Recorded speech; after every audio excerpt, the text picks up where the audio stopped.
Welcome to Tollywood Nagar. Telugu వెండి తెరపై సౌందర్య తరువాత సాంప్రదాయబద్ధంగా కనిపించే హీరోయిన్ లయ. కొన్ని చిత్రాల్లో మోడర్న్ డ్రెస్సులు వేసిన ఎక్స్పోజింగ్ కు మాత్రం చాలా దూరంగా ఉంటుంది లయ. అందుకే ఆమెకు హోమ్లీ హీరోయిన్ అని పేరు వచ్చింది. స్వయంవర చిత్రంతో టాలీవుడ్ లో హీరోయిన్ గా పరిచయమైన లయ ప్రస్తుతం పెళ్లి చేసుకుని యుఎస్ లో సెటిల్ అయింది.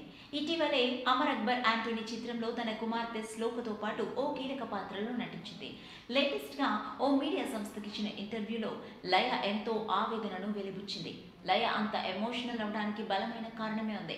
కొన్నాళ్ల క్రితం లయ ఓ కార్యక్రమంలో తెలుగు సరిగ్గా మాట్లాడలేకపోయిందట. చాలా రోజులుగా అమెరికాలోనే ఉండటంతో అక్కడి యాస అలవాటైపోయి తెలుగు స్పష్టంగా పలకలేకపోయింది.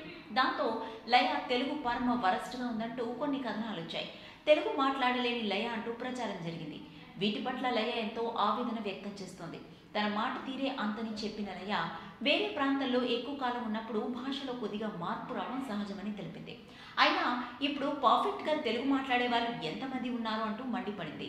ఫంక్షన్లలో చాలా మంది రాయటానికి వీల్లేని విధంగా బూతులు మాట్లాడుతున్నారని, అలాంటి వాళ్ళను ప్రశ్నించకుండా తనలాంటి అమ్మాయిలపై ప్రతాపం చూపిస్తున్నారని ఆగ్రహాన్ని వ్యక్తం చేసింది లయ. అమెరికాలో ఎక్కడో తన పాటికి తాను బతుకుతున్నానని, నా భాష సరిగ్గా లేదని చెప్పి పబ్లిక్ గా ఆడిపోసుకోవడం న్యాయమా? అయినా అమ్మాయిలంటే అంత చులకన భావమా? మనిషి మనిషికో న్యాయమా అంటూ కంటతడి పెట్టుకుంది. తనపై విమర్శలు చేసే వారికి కూడా అమ్మ, చెల్లి, అక్క ఉంటారని, వాళ్ళను కూడా అలాగే విమర్శిస్తారా అంటూ నిలదీసింది. సోషల్ మీడియా వచ్చిన తరువాతే ఇలాంటి దుష్ప్రచారాలు ఎక్కువయ్యాయని ఆరోపించింది.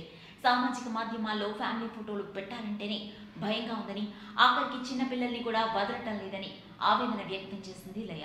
చూసారు కదండి, మరిన్ని ఇంట్రెస్టింగ్ టాపిక్స్ కోసం చూస్తూనే ఉండండి Tollywood Nagar. If you like the video, please like us and subscribe Tollywood Nagar.